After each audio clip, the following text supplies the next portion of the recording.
Ang kwentong ito ay hango sa totoong buhay. Karanasan ito ni Ernie. Taong 1957, Ginyangan, Quezon.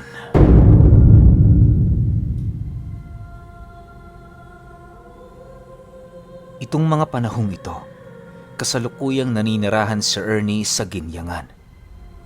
Bagaman isang ordinaryong tao, hindi siya nababahala sa mga nilalang na nasa panig ng kaliwa sa kadahilan ng kalapit niya ng loob ang kanyang lolong kinakatakutan sa kanila. Kahit matanda na ito, nakapagtatakang ang karamihan sa kanilang mga kababaryo ay halos umilag dito. Hindi lang kasi ordinaryong matanda ang kanyang lolo, gawa ng meron itong nagkalat na haka-haka ukol sa totoo nitong pagkatao.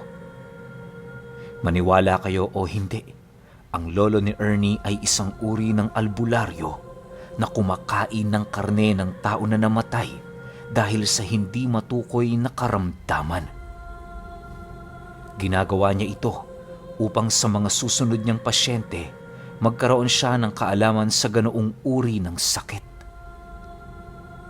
Sa pamamagitan kasi ng pagkain, pumapasok sa kalagayan ng matanda ang mga lunas ng mga karamdamang minsang pinagdaanan ng taong yumao.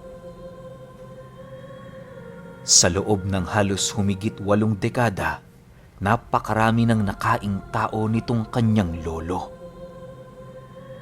Bagaman nakakapangilabot para sa mga baguhan ng ganoong istorya ng matanda, marami pa rin doong lumalapit para magpagamot.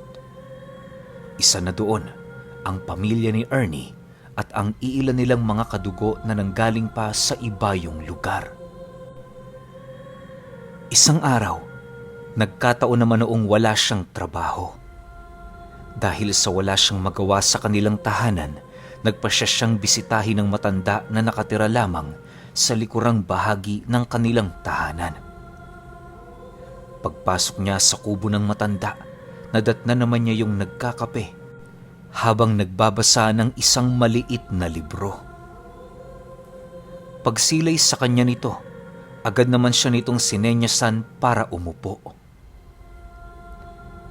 Oh, Ernie, wala ka bang trabaho? Bungad na tanong nito sa kanya. Wala ho, Tatay Gado eh. Alam niyo naman, kapag wala akong trabaho, siguradong nandirito ako sa bahay ninyo. Kamusta na ho kayo, Tay? Sagot naman niya rito. Nang marinig ito ng matanda, tumangulang naman yon habang nagsesenyas sa kanya na wala siyang dapat ipag-alala. Matapos ang kanilang pag-uusap, agad namang tumayo ang matanda na para bang meron itong hinihintay. Paglapit nito sa entradang pinto ng kanyang kubo, dahan-dahan naman niya yung binuksan at kasabay nito ang pagbungad sa kanya ng 2 lalaking nakaluhod sa kanyang harapan.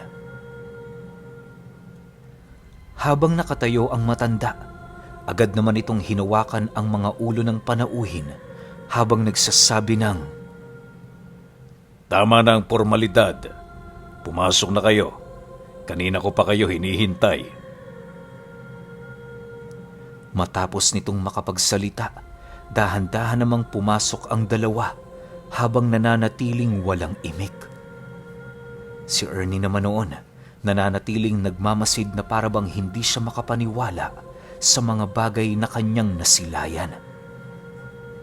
Bukod sa unang beses niya pa lamang nasipat ang ganoong sitwasyon sa bahay ng matanda, yun din ang kauna-unahang pagkakataon na makita niya ang mga panauhing bisita nito.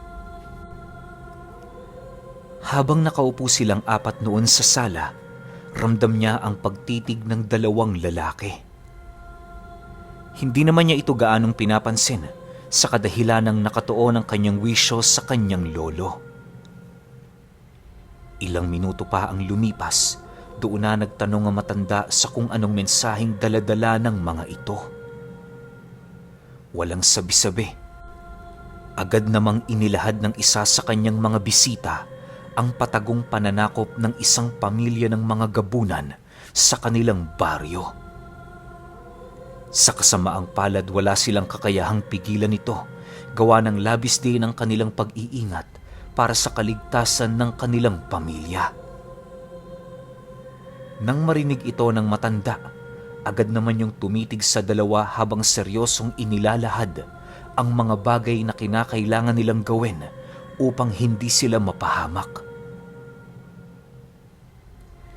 Hindi kasi maaaring dumayo ang lolo ni Ernie sa kabilang baryo, gawa ng nagbabantay din ito sa kanilang lugar. Ito kasing taon na ito, napakatalamak ng mga aswang sa buong lugar ng Quezon. Ayon kay Ernie, na walang araw noong may naibabalitang namamatay dahil sa pag-atake ng mga nilalang. Karamihan sa kanilang mga biktima ay mga buntis na hindi pa nakakapagpakonsulta sa albularyo. Sa pagpapatuloy ng kanilang pag-uusap, doon niya napag-alaman ng rason ng matanda kung bakit ayaw sila nitong iwanan.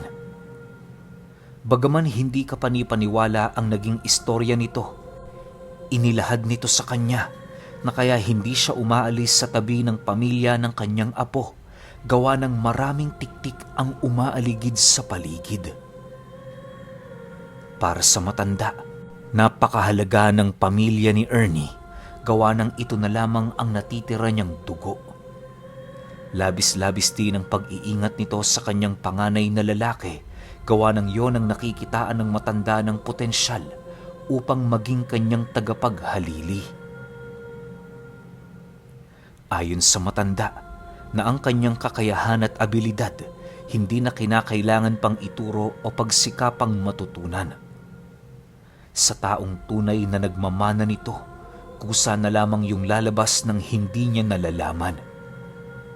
Dagdag pa ng matanda na hindi niya hahayaang mamatay ang taong magmana ng kanyang dugo na pinaghirapan pang ipasa ng kanyang mga ninuno. Ipinagtapat din ito sa kanila na wala itong pakialam sa mga taong namamatay sa ibang lugar dahil ang tanging mahalaga lamang dito, mapanatiling buhay ang panganay na anak nitong si Ernie. Matapos siyang mailahad ng matanda, bigla namang yumukod sa kanyang harapan ng dalawang panauhin habang paulit-ulit na humihingi ng paumanhin. Matapos siyang gawin ng dalawa, agad din naman yung nagpaalam na sila ay aalis na. Sa paglabas nito sa bahay ng kanyang lolo, agad naman niya yung nilapitan habang seryosong tinatanong ukol sa mga nangyayari. Tatay Gado, sino ho ba ang dalawang yon? Tanong ni Ernie sa matanda. Mga mensahero yon galing kabilang baryo. Parte sila ng galamay ko dito sa Quezon. Mga aswang sila, Ernie. Kaya kapag nakita mo sila, umiwas ka. Seryosong sagot naman ng matanda.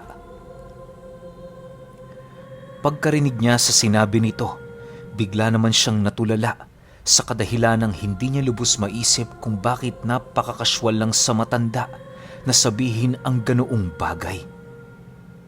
Alam niyang kuno-kunong aswang yun sa kanilang lugar, subalit hindi niya inaasahang bukal sa loob nito na ipagtapat ang kanyang sikreto. Ilang minuto pa ang lumipas, bigla namang tumayo ang matanda habang panay ang pagkamot sa kanyang katawan. Nang hindi na niya makayanan ng sobrang kate, bigla naman yung naghubad at kasabay nito ang pagsilay ni Ernie sa nabubulok nitong katawan. Kitang-kita na ang mga nagdudugtungang tadyang ng matanda, subalit nakakapagtakang wala yung amoy. Ang labis niya pa doong ikinakabahala ay ang kalamnan nitong napakanipis na. Animoy yun na lamang ang nagpoprotekta sa laman loob nito. Dala ng kanyang labis na pagkagulat at takot, dali-dali naman siyang napatayo habang patuloy na pinagmamasdan ang katawan ng kanyang lolo. Nang maramdaman nitong hindi siya mapakali sa kanyang kinaroroonan, agad naman siya nitong nilapitan ng nakangiti.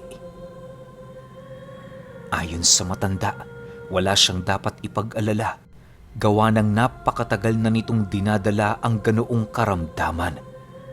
Ipinagtapat din ito sa kanya na yon ang sumpa ng kakaiba niyang pamamaraan sa panggagamot.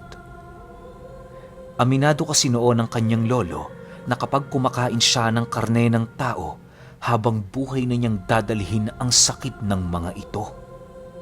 Dagdag pa nito na yun lamang ang nag-iisang paraan upang magkaroon siya ng kakayahang makatulong sa napakaraming taong nangangailangan ng lunas sa kanilang mga karamdaman. Tandaan mo, Ernie, lahat ng tagumpay at kahusayan ng isang tao, meron doong nagtatago na isang anino. Hindi ako naniniwalang nakukuha nila yon ng libre at walang karampatang kapalit. Sa mundong ito, lahat ng bagay na nais mong makuha kinakailangan mong paghirapan. Sa estado ko naman, ito ang kapalit ng aking ipinapamalas na kahusayan. Wika ng kanyang lolo. Matapos niyang marinig ang sinabi nito, agad naman siyang nagpaalam para umuwi. Hindi na kasi maatim noon ni Ernie ang paninikip ng kanyang sikmura dahil sa labis na pandidiri. Sa paglabas niya sa bahay ng matanda, animoy napakaraming katanungan ang umiikot sa kanyang isipan. Halos dinanas din niya ang isang linggong walang tulog, gawa ng pabalik-balik sa kanyang memorya ang agnas na katawan ng matanda. Makalipas ang 2 buwan, nagpatuloy ang pangingilag ni Ernie sa kanyang lolo. Kahit wala siyang pasok noon, pinipigilan niya ang kanyang sariling bumisita roon sa takot na muli na naman niyang masilayan ang mga bagay na labis niyang kinakatakutan. Akala niya hindi yun mapapansin ng matanda, subalit nagkamali siya. Sa pagsapit ng araw ng kanyang pamamahinga, laking gulat na lamang niya nang masipat niya ang matanda na naroon sa loob ng kanilang bahay. Masaya nitong nilalaro ang kanyang panganay na anak na para bang ito lamang ang kanyang pakay sa kanilang pamilya. Magandang umaga, Ernie. Bakit naman hindi ka na bumibisita sa akin? Bungad na tanong ng matanda. Pasensya na ho, Tatay Gado. Marami lang inaasikaso. Kumusta na ho kayo? Sagot naman niya rito. Eto, ayos lang naman. Nga pala, may gagawin ka ba mamaya? Nang marinig niya ang sinabi nito, agad naman niyang ipinagtapat na wala siyang gagawin. Natatakot kasi si Ernie na magsinungaling sa matanda sa kadahilan ng madali nitong nababasa ang ekspresyon ng kanyang muka. Sa pagpapatuloy ng kanilang pag-uusap, doon niya napag-alaman ng nais nitong gawin na kasama siya. Tutungo lang naman sila noon sa baryo para mamili ng mga pangangailangan nito. Upang hindi na yon magduda sa kanya, bukal sa loob naman niya yung sinamahan. Bago pa man sumapit ang tanghali, kasalukuyan na silang naglalakad patungong sentro. Habang binabagtas nila ang daan, panay naman ang pagkausap sa kanya ng matanda ukol sa kasalukuyang nagaganap sa ibayong baryo.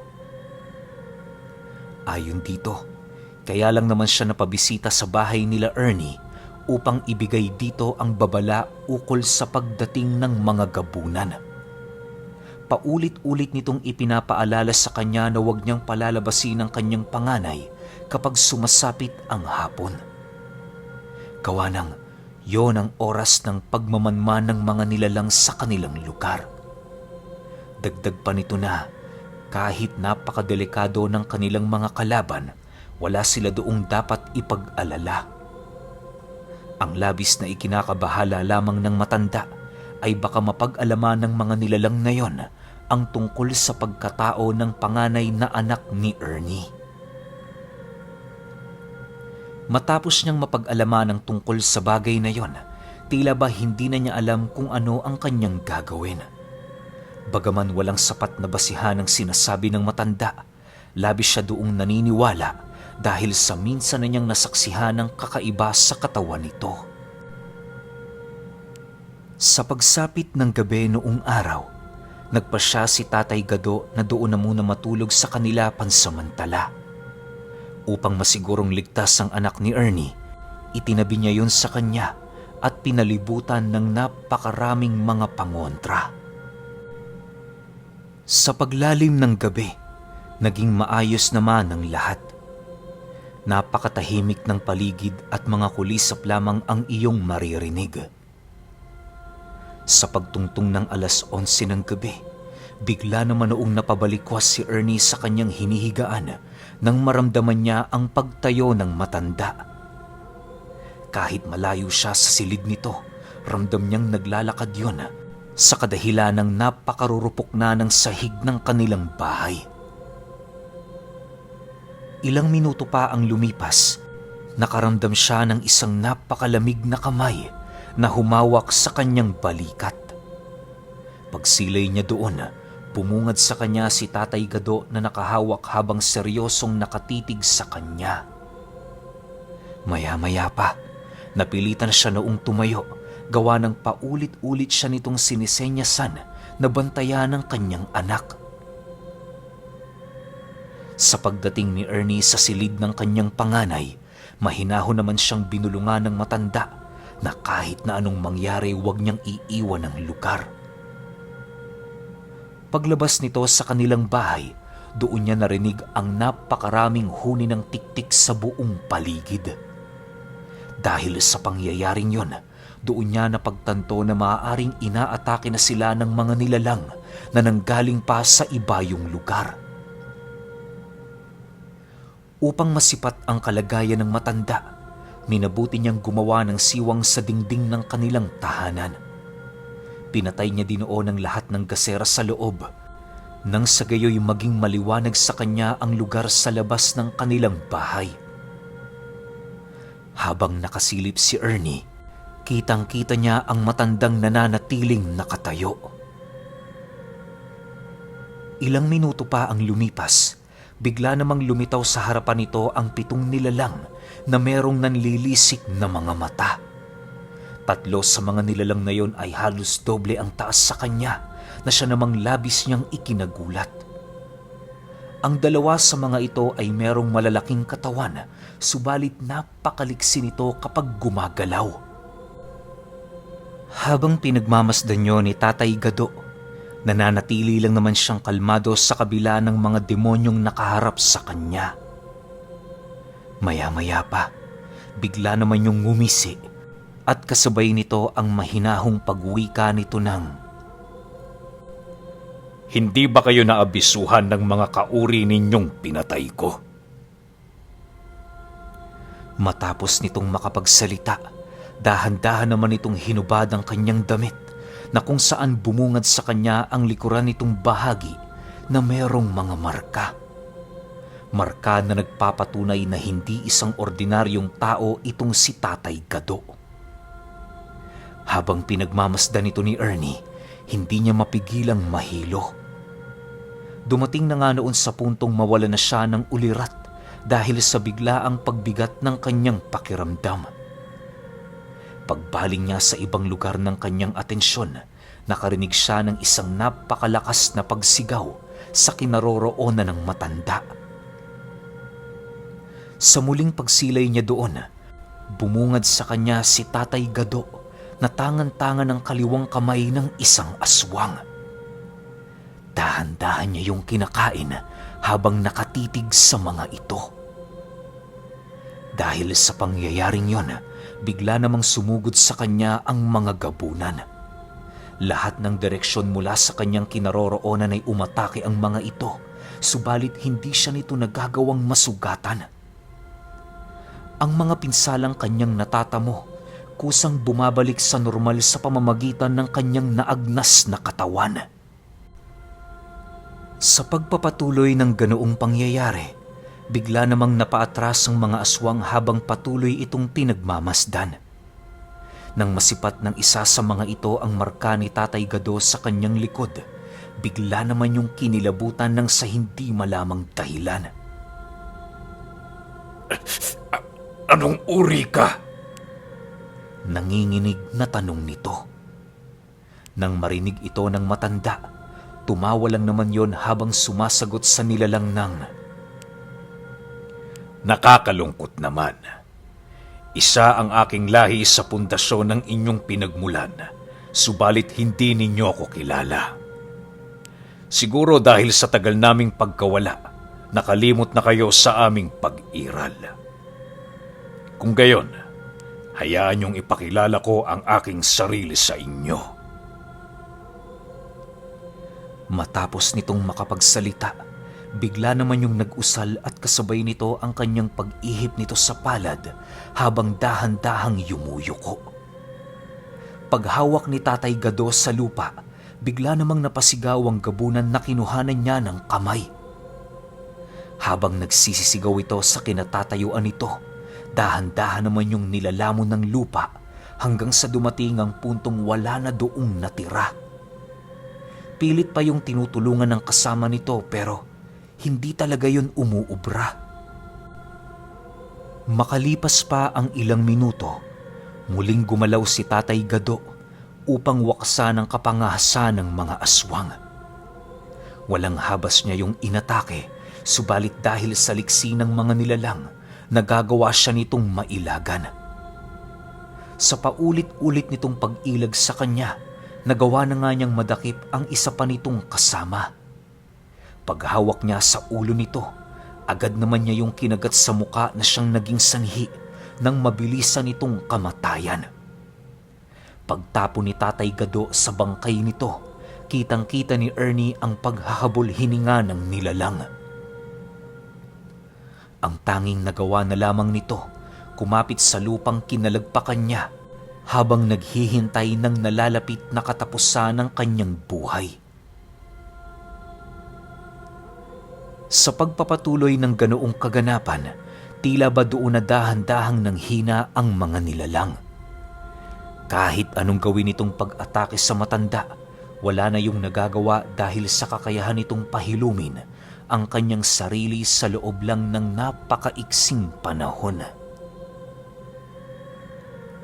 Sa bawat pagpaslang ni Tatay Gado sa mga gabunan, kumukuha siya ng angkop na parte ng katawan ng mga ito para kainin. Una niyang kinakain noon ay kaliwang kamay, sumunod ang muka, puso, bituka at binti ng mga nilalang. Naniniwala kasi noon ng matanda na sa pamamagitan ng parte ng mga katawan nito, magagawa niyang makita ang pinagdaanan ng mga aswang habang yon ay nabubuhay sa mundo. Yon ang kanyang pamamaraan para sa pagdating ng panahong merong mabiktima ng aswang sa kanilang lugar, alam na niya ang kanyang gagawin. Bukod sa ganoong dahilan, meron ding hinahangad si Tatay Gado sa pagkain ng mga parte ng katawan ng mga aswang. Aminado kasi ito noong nabubuhay ang kanyang sarili sa nakaraan, kung kaya't ang labis na nagpapasaya sa kanya ay ang malaman ng istorya sa likod ng buhay ng mga nilalang na pinaslang niya. Sa pagpapatuloy ng kanilang paglalaban, hindi naglaon isang gabunan na lamang ang natira. Sugatan na ang buong katawan nito at halos hindi na yon makagalaw dahil sa sobrang pagod. Ang mga namatay nitong kasama ay nilamon na ng lupa, alinsunod sa mga usal na pinakawala ng matanda. Nang mapagtanto ni Tatay Gado na hindi na yon makakalaban, mahinahon naman niya yung nilapitan habang nagtatanong ng, Pinagsisisihan niyo ba ang pagdayo niyo rito? Wala kaming pinagsisisihan. Kagustuhan namin ang pumunta rito. Kahit patayin mo ko, ni minsan hindi ako nagsisisi. Sagot naman ito sa kanya. Nang marinig ni Tatay Gado ang sinabi ng nilalang, tila ba nakuha nito ang kanyang atensyon. Karamihan kasi sa mga aswang na nakalaban niya na malapit ng bawian ng buhay ay paulit-ulit na nagmamakaawa upang hindi sila nito tuluyan. Dahil sa paninindigan ng nilalang na yon, kaya na may iginawad niya doon ang pagpapakita ng kanyang respeto sa pamamagitan ng pagpatay dito gamit ang kanyang pinakamalakas na anyo. Sa isang iglap, nagbago ang kaanyuan ni Tatay Gado na siya namang labis na ikinagulat ni Ernie. Paglalarawan ni Ernie sa kaanyuan ng matanda, malaahas ang katawan nito, subalit meron yung wangis na maihahalin tulad mo sa tao. Napakahaba din ang pagmumuka nito na parabang isa na yung ganap na halimaw. Ang labis pa niya noong ikinakabahala sa anyo ni Tatay Gado ay ang mga kaliskis nito sa buo nitong katawan na parabang hindi yun kayang talaban ng kahit na anong uri ng armas. Sa paglapit nito sa gabunan, agad naman niya yung iniangat sa lupa habang patuloy na nag-aangil. Pagtaas niya rito, walang pagdadalawang isip naman yung sinaksak sa dibdib at kasabay nito ang mabilisan niyang pagkuha ng bibig upang inumi ng dugo ng gabunan. Hinigop ng matanda ang kahuli-hulihan nitong patak na parabang isa lamang yung tubig.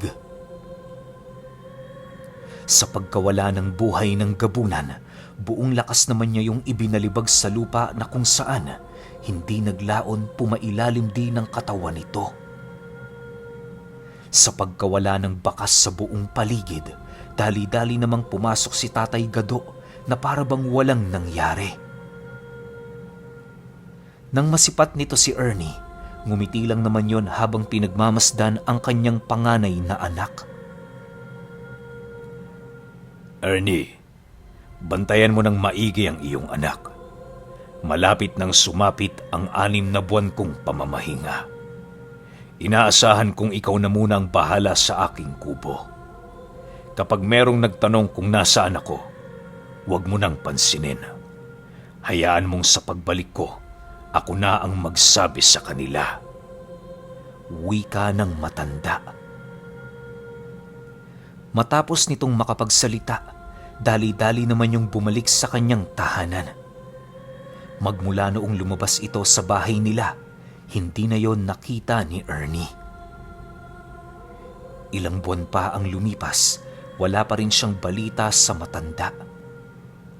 Nang mapagtanto niyang nagpakalayo-layo na yon sa kanilang lugar, minabuti niyang walang makaalam ng sikreto nito. Maging ngayong pangkasalukuyan, hindi pa rin inilahad ni Ernie ang tungkol sa impormasyon ni Tatay Gado kung nakabalik na yon sa kanila o hindi pa. Pero alam niyo ba na kahit alam ni Ernie ang tungkol sa sikreto ng matanda, ni minsan sa buong buhay niya ay hindi niya ito ibinunyag. Dito lang sa kwento na ito ibinahagi ni Ernie noong minsan niyang masaksihan si Tatay Gado na isang ermetanyong nalalagas na kumakain ng gabunan.